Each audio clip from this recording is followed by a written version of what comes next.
This video is brought to you together with CuriosityStream. Check out the link in the video description below for your special deal.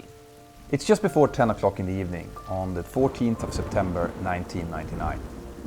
The weather in Girona Airport, which is situated in the north of Spain, is horrendous with torrential rain, lightning and gusty winds. A Boeing 757 from Britannia Airways is on final approach for runway 20 in Girona.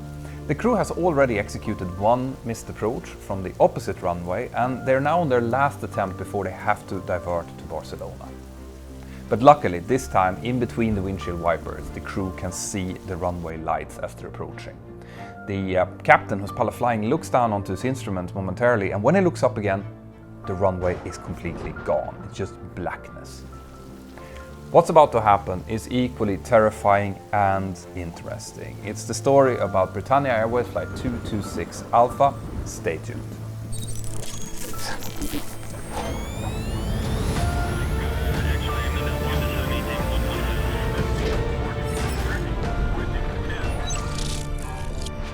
Britannia Airways Flight 226 Alpha was scheduled to fly from Cardiff in the United Kingdom down to Girona in the north of Spain on the 14th of September 1999, and it was scheduled to be an evening flight.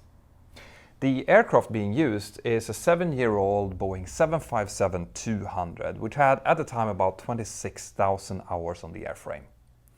Now, the Boeing 757 is one of my absolute favorites. It is a beautiful, wide-body, swept-wing jet aircraft with 2 jet engines. Now, there are a few things that you guys need to understand about the Boeing 757 technically in order to understand what's about to unfold. The first thing is that a majority of the electronic control units and electronic components is housed in something called the MEC, the Main Electronic Center. Now, this Main Electronic Center is situated under the floorboards, just behind the nose gear wheel well bay. The second thing is that the demand controls that comes from the pilots in the cockpit out through the engines and to the flight controls are transmitted through tensioned cables and pulleys that runs in a large majority under the cabin floor, through the floor beams, through pre-drilled holes out to their respective components. Now, because the cockpit is situated also very close to the nose wheel bay, a large concentration of these cables also goes through just overhead the nose wheel well bay. In the cockpit on this evening flight is a very experienced captain. He's 57 years old, he's got 16,700 hours and 3,562 hours flown on the Boeing 757. He's also type rated on the Boeing 767 and the Boeing 737-200 aircraft, and also some minor general aviation aircraft. Together with him is a 33-year-old first officer. He's flying the 757 as his first jet aircraft, and he's got 1,494 hours in total, of which 1,145 is flown on the 757. The pilots report for duty at time 18:45, and they start going through their pre-flight preparation, which includes checking for Notams, that's if there's anything wrong en route or at the airport or alternates that they're going through, but crucially also looking at the weather, and they realize quite quickly that the weather in Girona is not great. During the whole time that they're supposed to be there, there is something called a tempo group of heavy thunderstorms and rain. Now, a tempo group basically means that throughout the period, for a maximum duration of about 1 hour, there might be these thunderstorms moving through. Now, I am based in Girona, and I know that during the summer month, these tempo groups tend to be in Girona almost all the time. And that's because Girona is situated very close to the Pyrenees, and there's a lot of humid air coming in from the Mediterranean. And the combination of that tend to lead to these really heavy thunderstorms towards the afternoon and evening. But in this case, that's not what's causing these thunderstorms. In this case, it's actually a cold front that's moving in from the west towards the east, And it's bringing with it a front of these big thunderstorms that is moving slowly towards the east. The significance of that is that normally these thunderstorms tend to be very local and easy to avoid. However, when you have a front moving through, then you can expect much more thunderstorm activity. When they looked at the weather, they realized that this tempo group for thunderstorms was there both for their destination Girona, but also their alternate Barcelona, second alternate Reus. But Toulouse, which is situated in France and a little bit more to the east, had the thunderstorms coming in much later. So the captain decides that it's probably a good idea to take a little bit of extra fuel here in case we have to do some holding. So he decides to upload 15 minutes of extra fuel. Said and done, the crew goes out, they brief their cabin crew, they go out to the aircraft, and the first officer is going to be the one who's going to be pilot flying for this first leg. At time 1940, the Boeing 757 takes off from Cardiff and starts moving down towards Girona in Spain. On board there are 236 passengers, 2 pilots and 7 cabin crew. The climb and the cruise phase is completely normal, and as the aircraft starts getting closer towards Girona, the first officer who's pilot flying starts preparing for the approach, and they're planning on doing an instrument landing system approach, an ILS approach in for runway 20. Now, Girona is a little bit of a complicated airport to fly into if you're not used to it. It's situated quite close to the Pyrenees. There are mountains terrain to the north and to the west of the airport and a little bit to the east as well.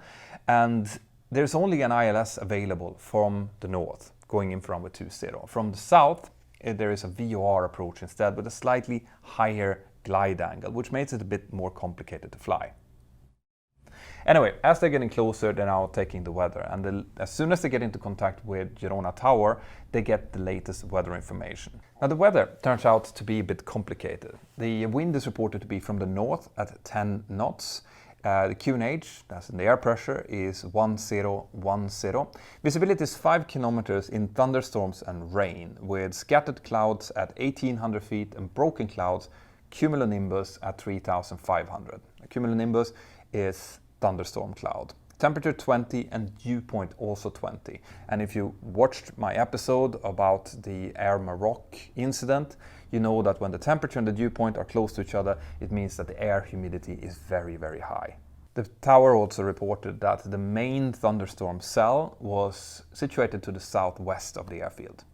When the crew received this weather, they quite quickly realized that with that wind, northerly at 10 knots. If they were going to shoot an approach in for runway 20, they're going to have almost 10 knots of tailwind. And on top of that, runway 20 has a bit of a downslope and it's wet. All of that basically means that it's harder to get the aircraft to stop with those kind of conditions. So the captain elects to try to come in for runway 02 instead, the opposite runway, which has that slightly more complicated VOR approach. And because that approach is a bit more complicated, he decides to take controls and to fly the approach.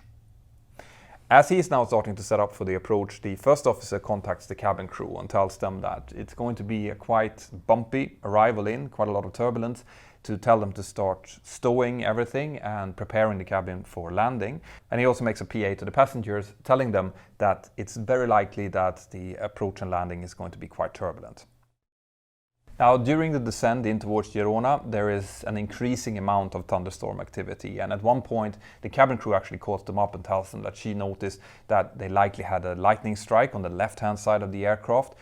The crew checks for any indication of anything wrong, but there's nothing. Everything looks like it's working normally, but it's starting to get more and more turbulent. At time 21:18, as the aircraft is now approaching the Golf Romeo November VOR to start the full procedure VOR approach, the captain realizes that they're a little bit high still, so he elects to extend the speed brakes. Now, the standard operating procedures whenever you are using speed brakes is that you keep your hand on them. The speed brake is only really supposed to be used for a limited amount of time to rectify either you being high or having high speed, and therefore when you don't need it anymore, you're supposed to stow it. But it's likely that the workload has now started to creep up on the captain and he forgets the speed brake in the extended position. At time 21:22, the aircraft arrives overhead the Golf Romeo November VOR at 7,200 feet, descending down to 5,000 feet. And the way that a full procedure VOR approach works is that you first establish yourself into a hold, and then once you are established inbound towards the VOR, you can start the racetrack procedure to actually initiate the descent for final approach. Now, as the aircraft is descending outbound from the first passage over the VOR, the turbulence is getting worse and worse. There's loads of lightning outside of the aircraft, and as the aircraft is turning right inbound towards the VOR, the turbulence actually dislodges the approach plates that the captain has clipped onto his yoke. He cannot find the approach plate, it disappears under him in the cockpit. So from this point onward, he's asking the first officer to read out the information from his approach plate about what's supposed to happen next on the approach. But this is also likely increasing the workload. At time 21:26, the aircraft once again passes overhead the Golf Romeo November VOR to start the racetrack procedure. As they're turning outbound now, they select flaps 1 and flaps 5. Remember, the speed brake is still extended at this point, and they're burning more fuel than they would normally, as they're maintaining 5,000 feet initially, and then once they're outbound can start descending down to 3,400 feet to turn final. The crew now gets the latest weather information from Girona Tower, and it's not getting better. Okay, the tower now says that the visibility is 4 kilometers in heavy rain, thunderstorms, and that the thunderstorm is now over the airfield. This is not great news for the crew, okay? But they're checking their weather radar, and according to the weather radar, they should be okay to continue the approach. However, they're starting to look at their fuel, and they realize that on this point, as they're turning inbound towards final approach towards the VOR, they have about 3,600 kilos of fuel remaining. Now, the minimum diversion fuel to go to their primary alternate, Barcelona, is 2,800. So the crew starts talking to each other about this, and they say that if we have to go around from this approach, then we will just head straight towards Barcelona. They are now established on final approach in towards the runway, and they complete the landing checklist and they select the landing flaps, flaps 30. And it's when they read through the landing checklist that they realize that the speed brake has been extended this whole time. So they put the speed brake down, they arm it so that it's available for landing, and they continue their approach. During the final approach, after the landing checklist is complete, there are several calls from the first officer of bug -10, which basically indicates that the indicated speed they're supposed to have, that they're dropping below that with 10 knots. And this is indicative of the kind of turbulence that they're flying through. At time 21:33, the tower controller sees the aircraft and gives them the latest wind before landing. Now, the wind has shifted 180 degrees around, so it's now 200 degrees at 12 knots, which is more than the maximum tailwind that they're allowed to land with. The tower tells them that they can, if they want, do a visual circuit around for runway 20 or do a circling approach, but this is not something that the crew has prepared for, nor have they briefed it, so instead the crew elects to go around. Now, these kind of wind reversals, I have to say, is very common for Girona, especially when there is thunderstorm activity, because as the thunderstorm moves over the field, there's a lot of wind actually being blown out from the base of the cloud. So as it's moving, so will the wind. And it's a really, really tricky thing for us as pilots to kind of foresee, because we always want to land into the wind, and with these kind of changing winds, we might not have the possibility to do so. And this is what happened to these guys, so they went around, which is the correct call to make. When the crew completes the missed approach procedure, remember they had previously discussed that they were going to divert straight to Barcelona in case they couldn't land. Now they're getting the latest weather from Barcelona, and it turns out that the weather in Barcelona is good, right? There are no CBs around, so it's wide open for them. But they've also just seen the runway, and they have had the latest wind, which is straight down for runway 20. The first officer has already briefed for an ILS approach, so the crew decides to do one more approach. This time going in for an instrument landing system, an ILS approach for runway 20, which is less complicated, and they don't do a new briefing for runway 20 since it's already been briefed. and they just go straight into it. They are discussing the fuel at this point as well. They realize that they are going to have potentially 200 kilos less than the company decided minimum diversion fuel, which is not good. It could render them in a position where they have to call a mayday fuel if they do have to divert. But given the current conditions in Girona, they are quite confident that they can commit to Girona and come in and land. The captain at this point also scans the weather radar for the last time. He sees there's still thunderstorms activity in the area, but he's quite happy about the approach path, so he turns off the weather radar. Why that is done, I don't really know, and it's not really explained either in the final report. As the crew is turning on to final for runway 20, they get their first insufficient fuel warning from the FMC CDU. But since they have already discussed this is not something that worries them. However, you can kind of feel how the urgency of getting the aircraft down on the ground is starting to build up now. During the approach, there is a conversation going between the captain and first officer, where the captain basically says that you stay on the instruments, I will stay and look outside for visual cues. At time 21:45, the aircraft is completely established on the glide slope with the landing flaps out and the landing checklist complete. They've also received a landing clearance from Girona Tower, and at this point the captain calls out, "Lights in sight." Now that normally indicates that we see the approach lights but not the full runway yet, so they continue to descend. And at 500 feet above ground, the captain calls contact, which is what we call when we see the runway. At this point, the tower controller also can see the aircraft on final approach, so she gives them the final approach wind, which is 150 degrees at 6 knots. Now, the aircraft passes through the minimum. They continue, and at about 250 feet above the ground, the captain disconnects the autopilot and autothrottle. And from this point onwards, things are now going to happen really quickly. Because as he disconnects, he suddenly starts getting high on approach. We don't really know the reason for that. We do see on the flight data recorder that there was quite a lot of inputs on the controls, which might indicate that he felt a little bit of turbulence. But in any case, they're going higher and higher on the glide slope. At 110 feet, first officer calls out full-scale fly down, which indicates that he is looking at his ILS instrument, and it's now showing that they are well above the glide slope. The captain reacts by checking down on his own instruments, and he also pushes almost fully forward on the nose, which initiates a fairly rapid descent rate. And when the captain looks up from his instrumentation, it's all black. He can't see anything. The runway has disappeared. Now, remember that this is happening at 110 feet. They are now inputting forward pitch, which means the aircraft is increasing its descent rate almost 1,000 feet per minute, which the first officer is just about to call out, 1,000 down. And the captain doesn't know what's going on. He doesn't know or understand why he suddenly cannot see the runway that was just there. This is really quickly followed by the ground proximity warning system calling out sink rate, and then 10. Now, normally the GPWS calls out 50, 40, 30, 20, 10 in order to aid us pilots to judge our flare. But if the GPWS feels that the descent rate and the closure rate to the ground is too high, well, then it will prioritize the sink rate call above those callouts.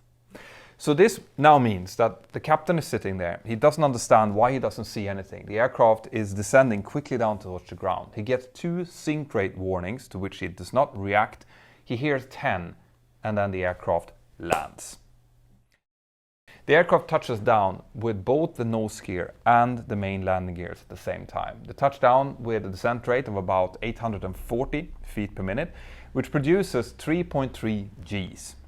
Now, to put that into context, in the case of the 757, if they land with more than 1.8 Gs, they have to do a hard landing inspection. So this is a very hard landing. The aircraft immediately bounces up quickly enough for the air-ground sensing not to sense that they're on the ground, so there is no extension of the speed brakes, of the spoilers. What follows after this is a little bit hard to explain, because on the flight data recorder, there is an indication of the thrust levels being momentarily and partially moved forward and the pitch being pushed fully forward. However, the captain couldn't really account for why this happened. It is fully likely that they were not prepared for the touchdown at all. When the touchdown came, it came as a complete shock, and he might have actually been pushed forward by the touchdown, hence pushing the control forward. Anyway, the result of this is not good. This means that the nose of the aircraft is now being pushed downwards, and 1.9 seconds after the first touchdown, the second touchdown occurred, this time on the nose wheel initially. As soon as the nose gear hits the ground, strange things start to happen. The first thing that happens is that all electrical power is immediately removed from the aircraft. So this means that it goes completely black. The only lighting available inside of the passenger cabin would be the emergency lighting. Because the electrical power disappears, the cockpit voice recorder and the flight data recorder stops recording. Also, things like the flight spoilers are disengaged. The signals that would govern the auto brake system disappears. Same with the anti-skid system. So from now on, everything is going to be calculated on outside visual cues after the accident happened. The second thing that happens is that the aircraft now starts accelerating uncommanded. The first officer calls out speed brake when he realizes that it's not extending.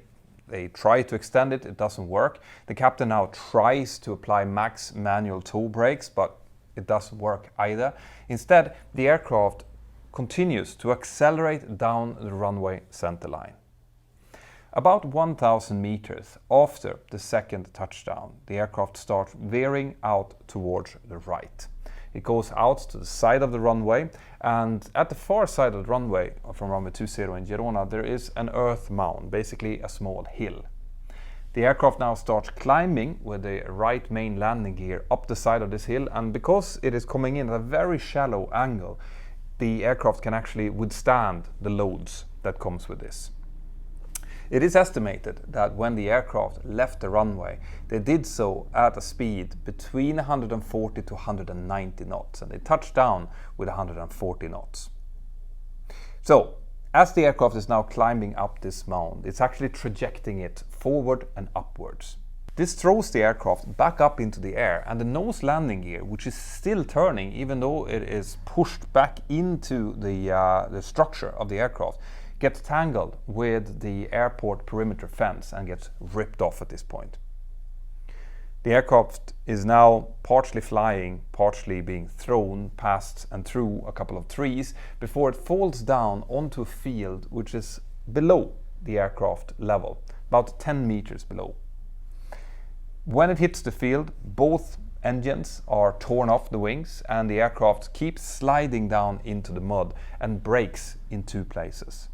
But finally it comes to a stop. The captain hits his head as the aircraft is departing the airport perimeter, and he's knocked unconscious, but he wakes up a few seconds after the aircraft comes to a complete stop.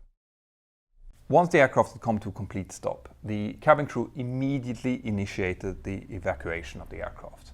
They did a great job and managed to open most of the emergency exits. Some of them were at an angle where they were just too heavy to kind of open, but most of them were opened immediately. The problem though was that the aircraft was now lying flat on its belly. So when the emergency exits opened and the slides inflated, the slides were basically lying on the ground horizontally. And remember, it was still pouring with rain outside, and the rain started to fill up these emergency exit slides quickly. So the poor passengers now had to evacuate and in some cases wade through a lot of water on the slides to get out onto the field outside. And once they get out on the field, it was completely pitch black. The only light that they had was the emergency light system from the aircraft and some lighting from the thunderstorm that was still passing over the field.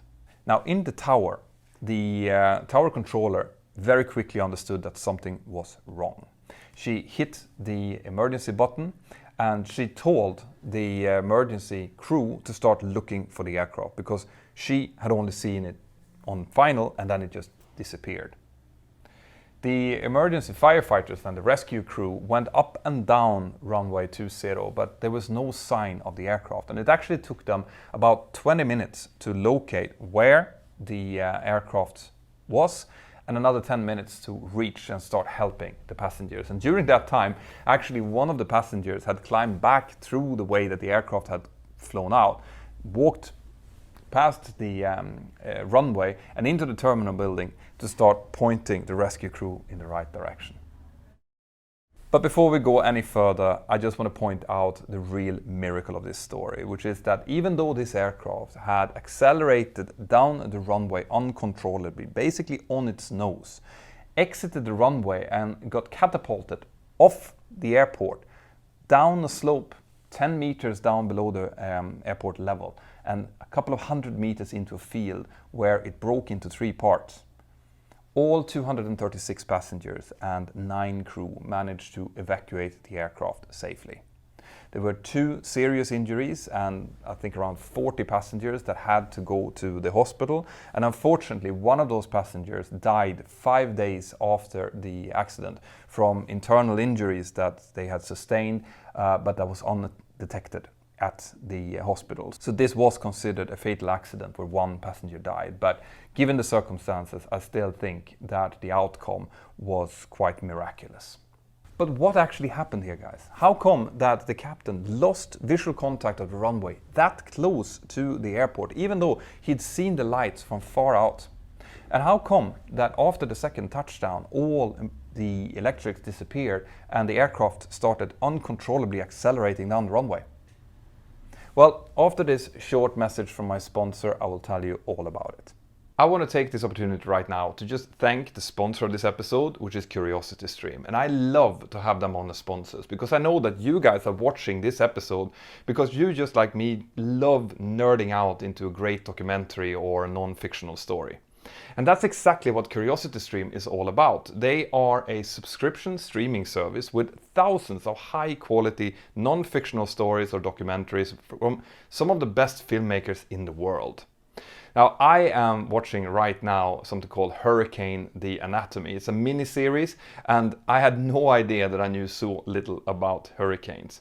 If this sounds interesting to you, then go to curiositystream.com/mentorpilot, use the coupon code mentorpilot, and that will give you a whopping 25% off the yearly fee, and that comes down to, wait for it, $14.99 per year, which is just insanely cheap for what you get. So if that sounds interesting, go down, click the link, support me by supporting my sponsors, and enjoy. The investigation team now started looking into this accident, and they started by looking at the weather at the planning stage for the crew. They saw and recognized that the captain had decided to take 15 minutes of extra fuel, but given the intensity of the thunderstorm and the amount of thunderstorms at the destination, they thought that it would probably have been prudent to take a little bit more in this case. This was further compounded by the fact that during the descent in towards Girona, they left the speed brake out, which likely burned up quite a bit more fuel that they could have used later on. And this would have then built up on the workload that was sensed by the crew.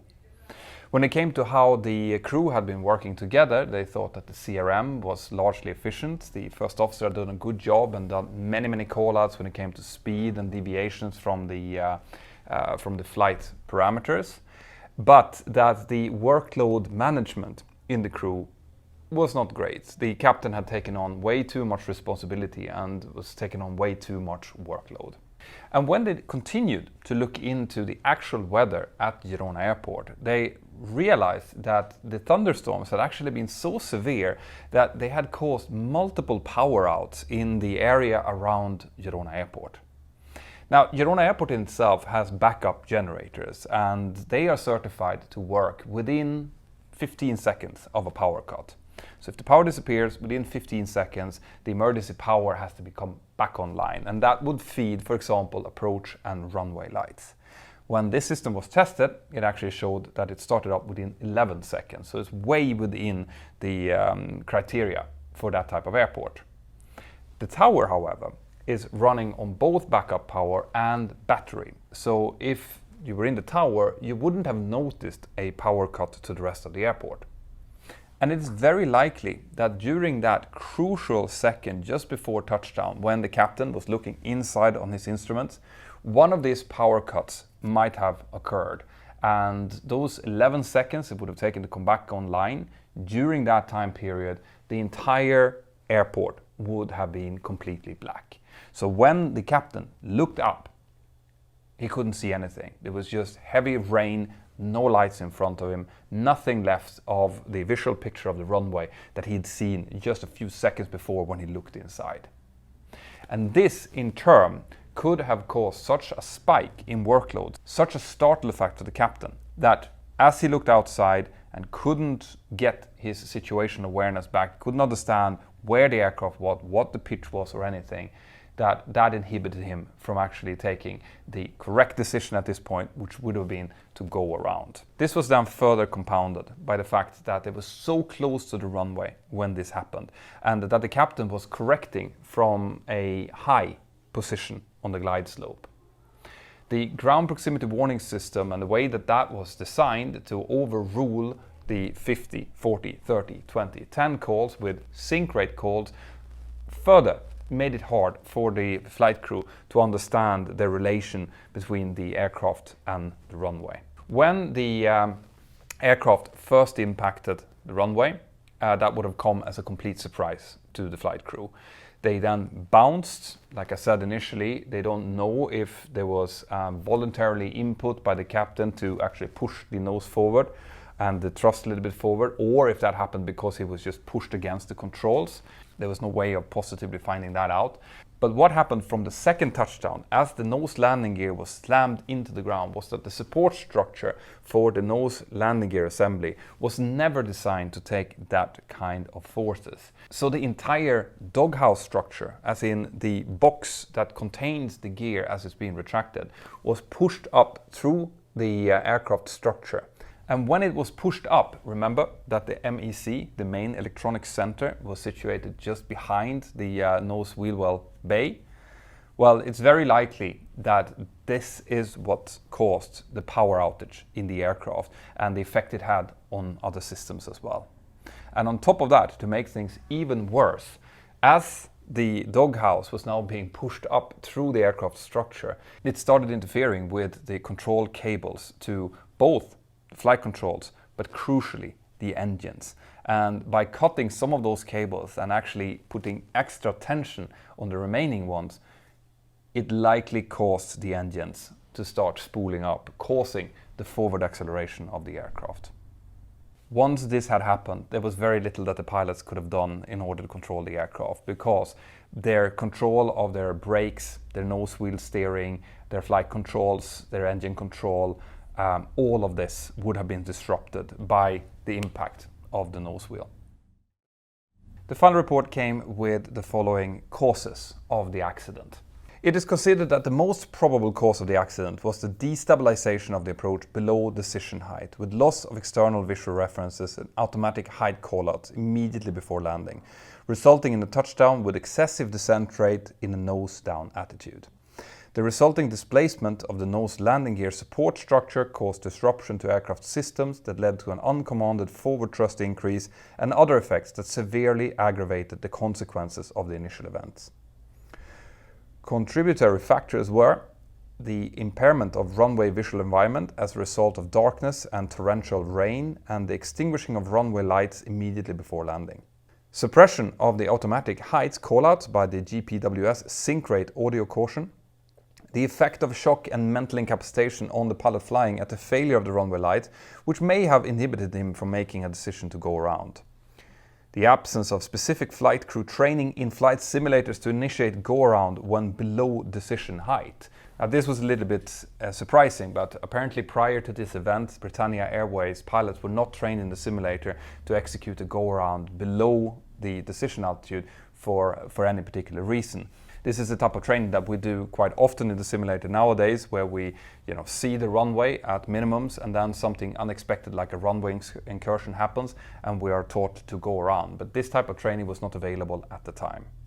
And lastly, insufficient evaluation of the weather conditions, particularly the moment and severity of the storm affecting the destination airport. There were several recommendations that came out of this investigation. There was a recommendation for Boeing to start looking into a design change of the Boeing 757 to make sure that it wasn't as susceptible to this type of disruption of the system in case there was a failure of the nose landing gear system. This was actually not the first time this has happened. It happened on another 757 which had similar results. There was also recommendations to implement training for pilots to make sure that they were trained to go around if approach got destabilized below minimums. There were several other recommendations that came out of this accident as well, including a recommendation for Girona Airport to improve the training for its search and rescue personnel in order to improve the timing of finding crashed aircraft in close proximity of the airport. So, as always guys, I hope that you found this video interesting, and if you did, I hope that you've subscribed to the channel and that you've highlighted the little notification bell. Now, if you want to see more of these type of videos, there is a playlist up here that you can check out. I've done quite a few of them now. And if you want to buy this t-shirt or any of my other t-shirts that I have available, then check out the link to my Teespring store in the description, or I think there are actually links to some of my t-shirts here below the video. Have an absolutely fantastic day wherever you are, and I'll see you next time. Bye-bye.